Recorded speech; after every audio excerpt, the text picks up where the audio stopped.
Hello students, last lecture में हमने exercise number 2.1 के क्वेश्चन नंबर 1 से लेकर क्वेश्चन नंबर 4 तक स्टडी किया हुआ था। आज हम उनसे आगे यानी कि क्वेश्चन नंबर 5 से स्टार्ट करेंगे। ठीक है, so class 11 exercise number 2.1 question number 5 is if a is equal to -1 and 1 find A cross ए, यानी कि कार्टेशियन प्रोडक्ट ऑफ सेट में हमें ये फाइंड करना है। देखिए, आपने अगर प्रीवियस वीडियो देखा हुआ है तो आपको पता ही होगा कि यहाँ पर हमने ये प्रॉपर्टी में पढ़ा था, यानी कि ए क्रॉस ए यानी कि ये कार्टेशियन प्रोडक्ट ऑफ सेट, इसको हम ट्रिपलेट्स कहते थे। ठीक है, तो चलिए फाइंड करते हैं ए क्रॉस ए। तो सबसे पहले हम यहां पर हम ए क्रॉस ए फाइंड करते हैं। तो हमारे पास है सेट ए, उसमें एलिमेंट है हमारे -1 एंड 1, और हमें ए क्रॉस ए ही फाइंड करना है, यानी कि दूसरा सेट जो है वो भी ये ही है और उसमें भी एलिमेंट -1 एंड 1 है। तो देखिए ऑर्डर्ड पेयर कैसे बनेगी। ये -1 के साथ एक पेयर और -1 + 1 के साथ पेयर, तो यानी कि ए क्रॉस ए में -1 के साथ एक पेयर बनाएगा, फिर -1 + 1 के साथ पेयर बनाएगा, बाद में +1 -1 के साथ पेयर बनाएगा, उसके बाद में +1 1 के साथ। ठीक है, ये तो हमें ए क्रॉस ए मिला, लेकिन अभी हमें सिर्फ इतना ही क्वेश्चन का हमने सॉल्यूशन किया है, अभी उसके साथ एक का प्रोडक्ट करना अभी बाकी है। तो ये आंसर के साथ हम उसका भी प्रोडक्ट करते हैं, ए क्रॉस ए, यानी कि अब हमारे ए क्रॉस ए वो एक सेट है हमारे पास ए क्रॉस ए, और उसमें हमारे एलिमेंट है -1 -1 +1 1 -1 एंड 1 1, और दूसरा सेट हमारे पास है ए, जिसमें एलिमेंट है -1 एंड 1। अब देखिए ऑर्डर पेयर कैसे बनेगी। ये एलिमेंट इसके साथ पेयर बनाएगा, बाद में इसके साथ पेयर बनाएगा, ये एलिमेंट पहले इसके साथ पेयर बनाएगा, बाद में इसके साथ, ऐसे ही हम आगे बढ़ते जाएंगे। ठीक है, तो A cross A is equal to, और आप ने एक और भी प्रॉपर्टी पढ़ी हुई थी, ए क्रॉस ए में हमारे पास कितने एलिमेंट है 1 2 3 4, और ए में कितने एलिमेंट है, यानी कि 2 एलिमेंट है यहाँ पर। तो 4 × 2 हमें ट्रिपलेट में यहाँ पर इस केस में हमें 8 एलिमेंट्स मिलेंगे। ठीक है, तो चलिए फाइंड करते हैं। सबसे पहला -1 पेयर बनाएगा -1 के साथ, फिर -1 पेयर बनाएगा +1 के साथ, बाद में -1 + 1 पेयर बनाएगा -1 के साथ में ऑर्डर्ड पेयर, फिर -1 +1 +1, यानी कि ये दोनों के साथ पेयर बना चुकी है। अब नेक्स्ट एलिमेंट है हमारा 1 एंड -1, सो 1 -1 पेयर बनाएगा -1 के साथ में, और 1 -1 1 के साथ। ठीक है, अब लास्ट एलिमेंट 1 1 -1 के साथ पेयर बनाएगा, और 1 1 एक दफा +1 के साथ पेयर बनाएगा। ऐसे ही हमें यहाँ पर ट्रिपलेट्स यानी कि ए क्रॉस ए हमें यहाँ पर 1 2 3 4 5 6 7 8 एलिमेंट मिल चुके हैं। ठीक है, next question number 6, if A cross B is equal to this, then find A and B. Okay, तो हमें यहाँ पर एक कार्टेशियन प्रोडक्ट ऑफ सेट्स दिया हुआ है ए क्रॉस बी, जो कि यहाँ पर है, और हमें ए और बी फाइंड करने हैं। अब हमें पता ही है कि यहाँ पर Cartesian product of sets always हमेशा ऑर्डर्ड पेयर में होते हैं, यानी कि फर्स्ट एलिमेंट फर्स्ट सेट से और सेकंड एलिमेंट सेकंड सेट से। So given A cross B is equal to this, जो हमें यहाँ पर क्वेश्चन में दिया हुआ है, then A is the set of all first elements, it means A is equal to set A is equal to first element यहाँ पर ए है और ये बी। ठीक है, हम यहाँ पर एक ही एलिमेंट लिखते हैं, इसका मतलब यहाँ पर ए सेट में हमारे पास ए और बी ये एलिमेंट है और बी सेट में B is the set of all second elements, यानी कि जो यहाँ पर ऑर्डर पेयर में जो सेकंड सेट होगा वही इसका सेकंड एलिमेंट होगा। सो बी में हमारे पास है एक्स एंड वाई। इस तरह से हमें ए सेट भी मिल गया और बी सेट भी मिल गया। अब आप यहाँ पर देखें तो ए एक्स के साथ पेयर बनाएगा, बाद में ए वाई के साथ पेयर बनाएगा, बी एक्स के साथ पहले पेयर बनाएगा, बाद में वाई के साथ पेयर बनाएगा। तो यहाँ पर ये कार्टेशियन प्रोडक्ट्स ऑफ सेट्स में फर्स्ट एलिमेंट फर्स्ट सेट को रिप्रेजेंट करता है और सेकंड एलिमेंट सेकंड सेट को रिप्रेजेंट करता है। तो इस तरह हमने यहाँ पर ए और बी फाइंड किया। Exercise 2.1 question number 7 is let A is equal to 1 2, B is equal to 1 2 3 4, C is equal to 5 6 and D is equal to 5 6 7 8, verify that। Okay तो हमें यहाँ पर जो रिजल्ट है वो वेरीफाई करना है, यानी कि लेफ्ट हैंड साइड और राइट हैंड साइड का आंसर इक्वल है या नहीं है वो हमें चेक करना है। तो सबसे पहला स्टेटमेंट हमारा है यहाँ पर A cross A Cartesian product with B intersection C. B intersection C, intersection meanings common between the given set. Okay so B intersection C, तो देखिए यहाँ पर बी और सी में कोई कॉमन है, यहाँ पर 1 2 3 4 और यहाँ पर 5 6, यानी कि एक भी एलिमेंट बी और सी में कॉमन नहीं है, यानी कि इसका आंसर हमें मिलेगा 5, यानी कि नल सेट। तो सबसे पहले मैं यहाँ पर लिख लेता हूँ left hand side. Left hand side में हमारे पास है A Cartesian product with B intersection C, और बी इंटरसेक्शन सी हमें अभी देखा वो हमारे पास नल सेट है, यानी कि एम्प्टी सेट है जिसको हम ऐसे भी डिनोट कर सकते हैं। और यहाँ पर ए क्रॉस नल सेट, यानी कि किसी भी सेट का किसी भी नल सेट के साथ अगर कार्टेशियन प्रोडक्ट किया जाए तो आंसर हमें नल सेट यानी कि एम्प्टी सेट ही मिलेगा।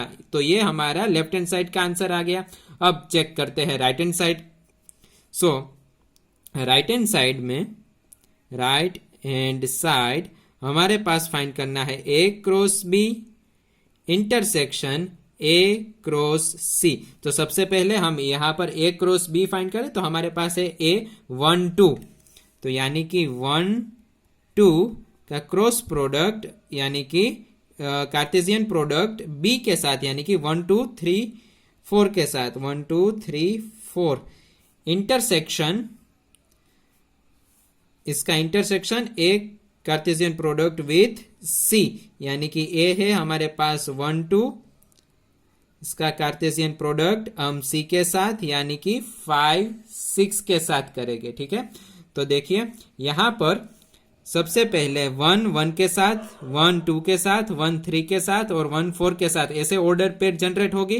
तो देखिए मैं यहाँ पे लिखता हूं 1 1, बाद में 1 2 1 3 एंड 1 4। अब 2 2 1 के साथ पेयर बनाएगा, बाद में 2 2 के साथ 2 3 के साथ एंड 2 4 के साथ पेयर बनाएगा। ठीक है, और इनका इंटरसेक्शन हमें लेना है यहां वाले कार्टेशियन प्रोडक्ट से। तो यहां पर हमें ए क्रॉस सी आंसर क्या मिलेगा, 1 5 के साथ पेयर बनाएगा और 1 6 के साथ पेयर बनाएगा, 1 बाद में 2 5 के साथ पेयर बनाएगा और 2 6 के साथ पेयर बनाएगा। तो आप देखिए यहां पर ए क्रॉस बी में इतने एलिमेंट है और ए क्रॉस सी में इतने एलिमेंट है और यहां पर कोई भी एलिमेंट कॉमन नहीं है दोनों में। सो इंटरसेक्शन हमें क्या देता है, common elements in the given set. तो यहां पर कोई भी कॉमन एलिमेंट्स नहीं है, यानी कि इनका आंसर भी नल से यानी कि 5 आएगा। सो यहां पर हमारा फर्स्ट स्टेटमेंट उसकी लेफ्ट हैंड साइड और right hand side both are equal. So we write down since left hand side is equal to right hand side hence proved. Okay, हमने यहां पर ये प्रूव करके दिखा दिया कि ये left hand side is equal to right hand side है। अब चलिए सेकंड स्टेटमेंट देखते हैं। सेकंड स्टेटमेंट है A cross C is a subset of B cross D, यानी कि ए क्रॉस सी के सारे एलिमेंट बी क्रॉस डी में होने चाहिए। तो सबसे पहले इसे हमें प्रूव करने के लिए ए क्रॉस सी और बी क्रॉस डी के एलिमेंट पता होने चाहिए।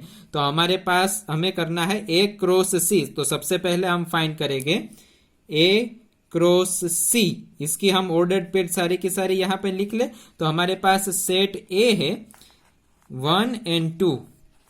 सेट ए में एलिमेंट है 1 and 2 और सी में हमारे पास एलिमेंट है 5 and 6। यानी कि हमें 1 5 के साथ पेयर बनाएगा, बाद में 1 6 के साथ पेयर बनाएगा। तो यहां पर हम लिखें 1 5 देन सेकंड एलिमेंट 1 6। अब यहां पर ए में सेकंड एलिमेंट है 2 और सी में है 6 और 5। सी में है 5 और 6, यानी कि 2 पहले 5 के साथ पेयर बनाएगा, बाद में 2 6 के साथ पेयर बनाएगा। 2 5 के साथ और 2 6 के साथ। और यहां पर हमारा ए क्रॉस सी का आंसर हमें मिल गया, Cartesian product of set A and set C. Now we find Cartesian product between B and D. So B cross D is equal to, यहां पर बी है हमारा 1 2 3 4 और डी में एलिमेंट है 5 6 7 8, यानी कि 4 एलिमेंट यहां 4 एलिमेंट यहां, 4 इंटू 4 16 एलिमेंट हमें बी क्रॉस डी में मिलेंगे। तो सबसे पहले 1 पेयर बनाएगा 5 के साथ, 6 के साथ, फिर 7 के साथ और 8 के साथ। बी और डी के बीच हम कार्टेशियन प्रोडक्ट फाइंड कर रहे हैं अभी, यानी कि ऑर्डर पेड हमें मिलेगा 1 5 1 6 1 7 1 8। तो चलिए पहले 1 वाला लिख लेते हैं। यहां पर हमें ऑर्डर पेड मिलेगा 1 का 5 के साथ, 1 6, बाद में 1 7 एंड 1 8। तो यहां पर हमने पहले 1 का 5 के साथ, फिर 1 का 6, फिर 1 का 7, फिर 1 का 8 ऑर्डर पेयर लिख लिए हैं। अब 2 की बारी। तो 2 का 5 के साथ रिलेशन, 2 का 6 के साथ पेयर, 2 का 7 के साथ और 2 का 8 के साथ। तो चलिए यहां पर लिखें 2 का 5 के साथ पेयर ऑर्डर पेयर बनेगा, 2 का 6 के साथ, 2 का 7 के साथ और 2 का 8 के साथ ऑर्डर पेयर बनेगा। ठीक है, ऐसे ही यहां पर 3 का 5 6 7 और 8 के साथ, वैसे ही 4 का 5 6 7 और 8 के साथ ऑर्डर पेयर बनेगा। अब आपको कार्टेशियन प्रोडक्ट अच्छे से आ गए हैं। तो चलिए यहां पर लिखते हैं 3 का 5 के साथ, फिर 6 के साथ ऑर्डर पेयर, फिर 7 के साथ और फिर 8 के साथ। ऐसे ही 4 का 5 के साथ, 4 6 4 7 4 8। तो काउंट कर ले 1 2 3 4 5 6 7 8 9 10 11 12 13 14 15 16। यानी कि यहां पर हमारे पास बी सेट में भी 4 एलिमेंट थे और डी सेट में भी 4 एलिमेंट थे, यानी कि 4 इंटू 4 हमें 16 एलिमेंट बी क्रॉस डी में, यानी कि Cartesian product B with D में हमें मिल चुके हैं। तो यहां पर ए क्रॉस सी के सारे एलिमेंट देखिए 1 5 यहां पर है, 1 6 भी है, 2 5 भी है और 2 6 भी है। यहां पर ए क्रॉस सी के सारे एलिमेंट्स बी क्रॉस डी में यहां पर मौजूद है। इसीलिए हम कह सकते हैं since all the elements of A cross C are the elements of B cross D. Therefore, A cross C is a subset of B cross D. ठीक है?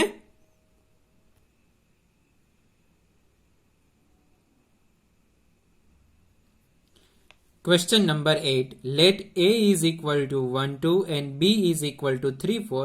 Write A cross B, यानी कि Cartesian product with set A and B. How many subset will A cross B have? List them. तो सबसे पहले हम यहां पर फाइंड कर लेते हैं Cartesian products of set A and B. So A is equal to 1 2 and B is equal to 3 4. Then Cartesian products of set A and B is, यहां पर 1 3 के साथ पेयर बनाएगा, फिर 1 4 के साथ पेयर बनाएगा, फिर 2 3 के साथ और 2 4 के साथ ऐसे ऑर्डर पेयर जनरेट करेंगे, जहां पर फर्स्ट एलिमेंट फर्स्ट सेट से और सेकंड एलिमेंट सेकंड सेट से।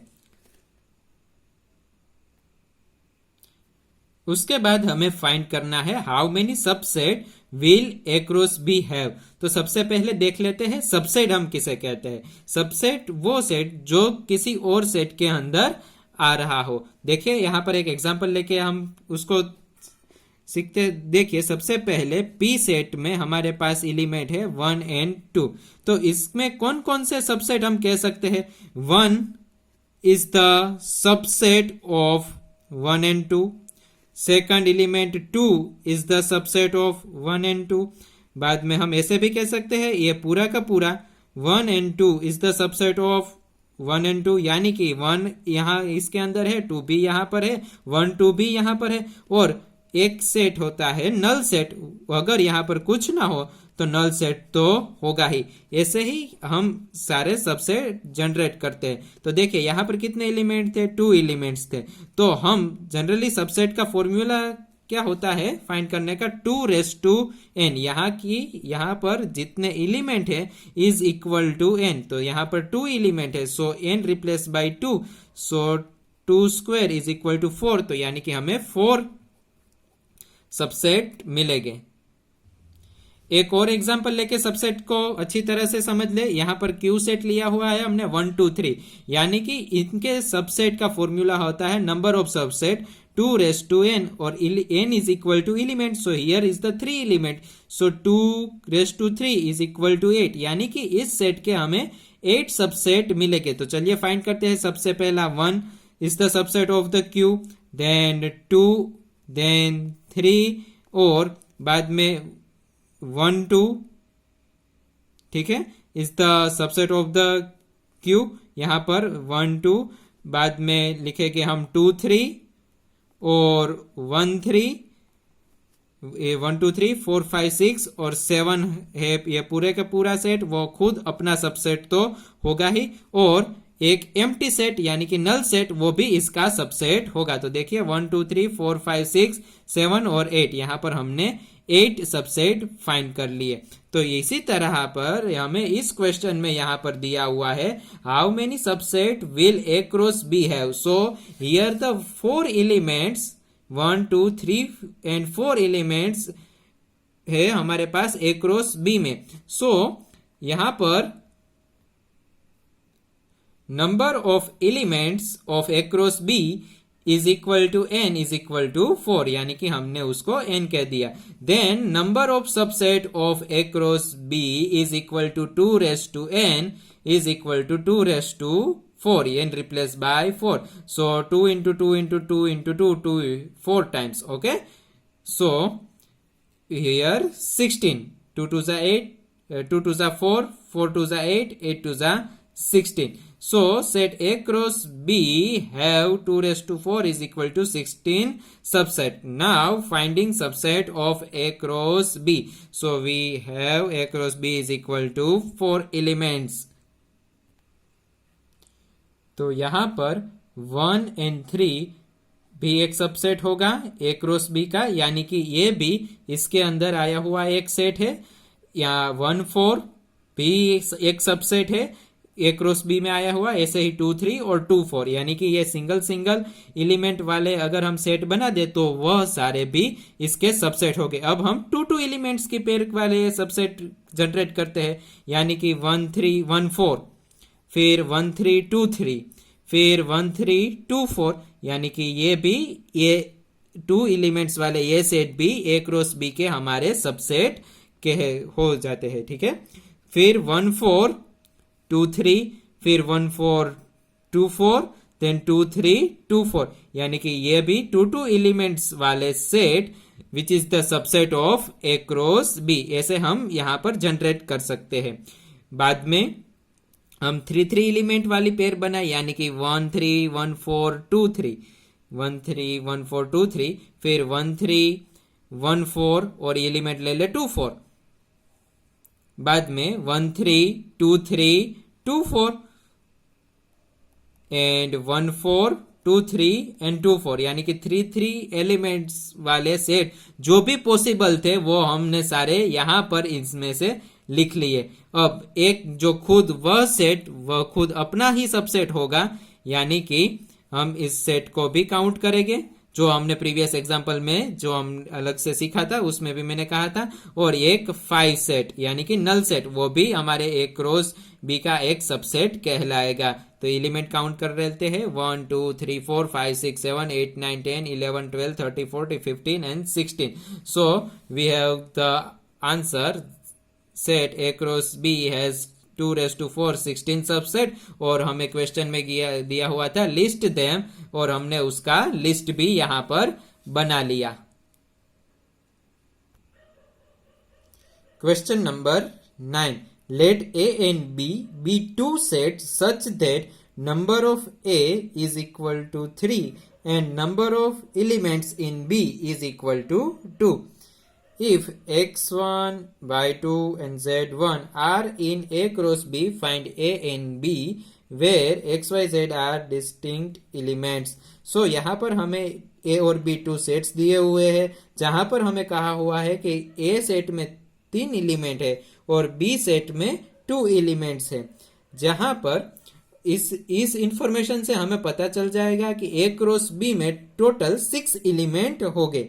यहाँ पर हमें ए और बी फाइंड करना है और ए क्रॉस बी में दिया हुआ है कि यहाँ पर इतने एलिमेंट ए क्रॉस बी में मौजूद है। So our answer is A cross B contains x1, y2 and z1 elements. So यहाँ पर एक कार्टेशियन प्रोडक्ट विथ बी व ऑर्डर पेयर जनरेट करता है। इसके हिसाब से फर्स्ट एलिमेंट फर्स्ट सेट में होता है और सेकंड एलिमेंट सेकंड सेट से आता है। सो A is the set of all first elements. So here A is equal to x, y and z, whereas B is the set of all second elements which is 1 and 2.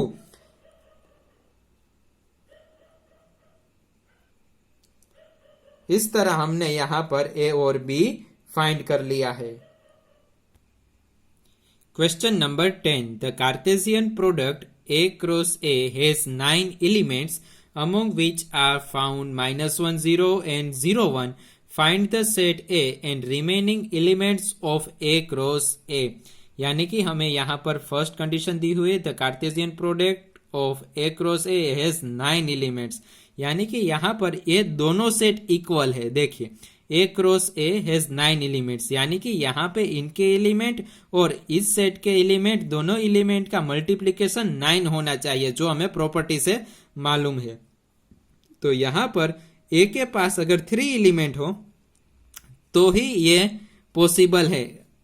ठीक है, सो इस तरह से हमें यह मालूम चल जाता है कि यहाँ पर A के पास 3 एलिमेंट हो गए, तभी 3 इंटू 3 9 एलिमेंट्स हो गए, अदरवाइज कोई सी भी कंडीशन में नहीं हो गए। अगर हम ऐसे लिखे कि 9 इंटू 1 इज इक्वल टू 9, तो दोनों सेट तो इक्वल है, तो दोनों सेट इक्वल है तो एक सेट में 9 और एक सेट में 1 एलिमेंट कैसे हो सकता है, which is not possible. This way we can say that A has 3 elements और यहां पर भी है ए, सो ये सेट में भी 3 एलिमेंट ही हो गए। इस तरह से हमें यह पता चलता है। सो हम यहां पर लिख सकते हैं A cross A has 9 elements, so A would have 3 elements. और यहां पर हमें एक और इंफॉर्मेशन दी हुई है जिसमें कहा हुआ है -1 0 एंड 0 1 वह 9 एलिमेंट्स में से कोई भी 2 एलिमेंट है। तो यहां पर अगर हम ए क्रॉस ए के एलिमेंट्स लिखे तो वह टोटल एलिमेंट्स 9 है, लेकिन उसमें से एक एलिमेंट ये भी है -1 0 और दूसरा एलिमेंट 0 1, ये 2 एलिमेंट हमें दिए हुए हैं और बाकी के 7 एलिमेंट्स हमें फाइंड करने हैं। तो देखिए यहां पर फर्स्ट एलिमेंट फर्स्ट सेट से और सेकंड एलिमेंट सेकंड सेट से होता है, यानी कि ये ऑर्डर पेड जनरेट करते हैं। तो यहां पर फर्स्ट एलिमेंट अगर मैं फर्स्ट सेट से लिखूं तो यह ए सेट में यहां पर मुझे एलिमेंट मिलेगा -1 और 0, और सेकंड सेट में से सेकंड एलिमेंट होता है यानी 0 और 1। इसी वजह से -1 पहले 0 के साथ पेयर बनाएगा। तो यहां पर ये दोनों सेट हमें इक्वल दिए हुए हैं, तो इसका मतलब ये कि ये दोनों सेट इक्वल है तो 0 भी दोनों में होगा, -1 भी दोनों में होना चाहिए, इसलिए यहाँ पर -1, और +1 भी दोनों में होना चाहिए, इसलिए यहाँ पर +1। इस हिसाब से ए सेट में 3 एलिमेंट और ये सेट ए में 3 एलिमेंट, और ये क्रॉस ए हमें मिलेंगे 9 एलिमेंट्स। अब हम ये बाकी के बचे हुए 7 एलिमेंट्स फाइंड कर लेते हैं। तो सबसे पहले यहां पर remaining elements of A cross ए, हम सारे एलिमेंट लिख ले ए क्रॉस ए। तो पहले -1 पेयर बनाएगा 0 के साथ, यानी कि -1 0, बाद में -1 +1 एंड -1 -1। अब 0 पेयर बनाएगा 0 के साथ, 1 के साथ एंड -1 के साथ। ऑर्डर पेयर जनरेट हो रही है, देखना यहां पर फर्स्ट एलिमेंट फर्स्ट सेट से और सेकंड एलिमेंट सेकंड सेट से है। तो फिर से यहां पर 0 0 के साथ पेयर ऑर्डर पेयर जनरेट करेगा, फिर 0 1 के साथ और फिर 0 -1 के साथ, बाद में 1 0 के साथ, 1 1 के साथ एंड 1 -1 के साथ ऑर्डर पेयर जनरेट करेगा। सो यहां पर हमने find the set A and remaining elements of A cross ए। तो हमने यहां पर ए सेट भी फाइंड कर दिया। Set A is equal to -1 0 and 1, और रिमेनिंग एलिमेंट्स भी हमने यहां पर फाइंड कर लिए। यहां पर -1 और 0 ए एलिमेंट और 0 और 1 ये एलिमेंट हमें पहले से दिए हुए थे, बाकी के एलिमेंट्स ये रहे। तो स्टूडेंट्स यहां पर क्वेश्चन 10 के साथ आपकी एक्सरसाइज 2.1 भी कंप्लीट होती है।